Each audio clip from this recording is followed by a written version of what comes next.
This is NBC6 South Florida Today. Do you want to order a bottle of wine tonight during your Valentine's Day dinner, but you don't know the difference between, say, a Chardonnay and a Pinot Noir? Joining me now is Cameron Hughes, better known as the Robin Hood of wines. Good morning. Thanks for having me on. Yeah. How did you get that handle, the Robin Hood of wines? Tell us how that works. Well, you know, it probably came from the fact that when we buy wines, we buy it out from other wineries. We buy it in bulk. Super, super high-end stuff. What typically happens in the negociant or wine trading business, wineries will come in, they'll buy a wine that we would buy, but they'll back blend it into a much larger lot. So say we buy 5,000 gallons of really high-end Cabernet.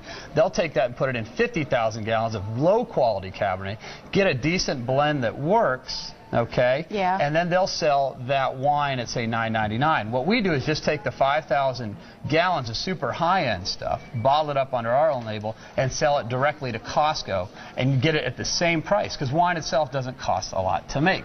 It costs a lot to market it and sell it. Because we sell everything direct to Costco, cut out the middleman, you're getting for $9.99 basically a $30 or $40 quality wine that someone else would sell to you at, you know, at the same price, $9.99, but in a lower quality. All right, does that make sense? Yeah, it does make sense, but how do people know what this really is? Do they? They can't know what it, we can't tell them where the wines come from. Because it's kind of like the Lomans of wine. Yeah, it's my own private label. My own private label. Yeah, that's pretty much it. Do all the little wines go back in a dressing room and they don't have any partitions, just like Lomans?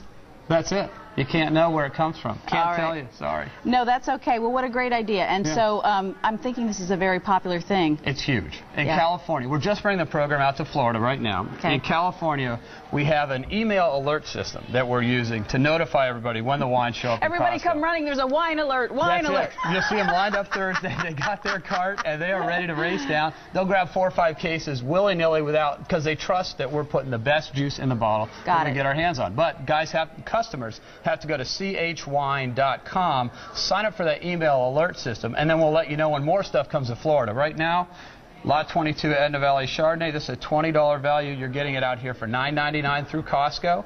It's an absolutely gorgeous, unwooded, no-oak Chardonnay. So for tonight, some guys really want to put on the dog tonight because we don't know wines. You're saying this? This is a luscious, gorgeous, sensuous Chardonnay.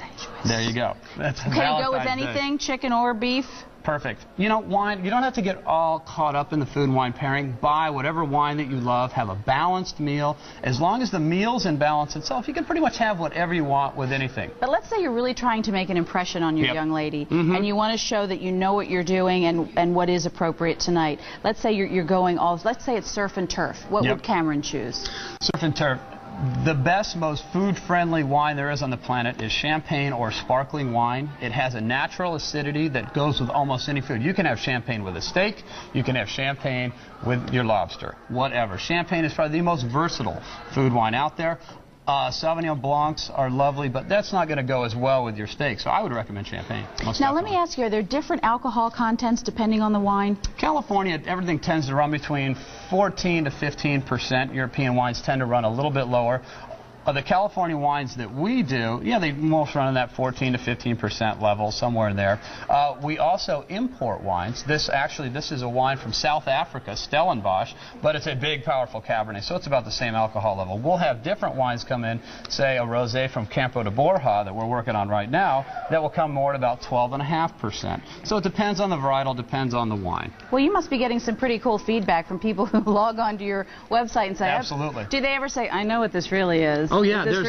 You go on the internet, and on these bulletin boards, there's guys that consider themselves the CSI of the wine business, and they'll try and track down where did Cameron get this stuff from. Right. Especially we have a sparkling wine on our website right now, $21 a bottle that you would pay $50 to $60 for under other labels. I can't tell you who, but some guy did figure it out, but I can't tell you who it is. Sorry. See there, you're sworn to secrecy. Sworn to secrecy. Kind of like the price line, the Lomans, but we got to go. But I want to thank you for introducing this. My pleasure. To find out more about Cameron and even buy his wine, you can check out NBC6.net because we will flip you over to his website with our link. Thank you, Cameron. Thank you, man. Jessica, I love you. Happy Valentine's Day, honey. Mwah.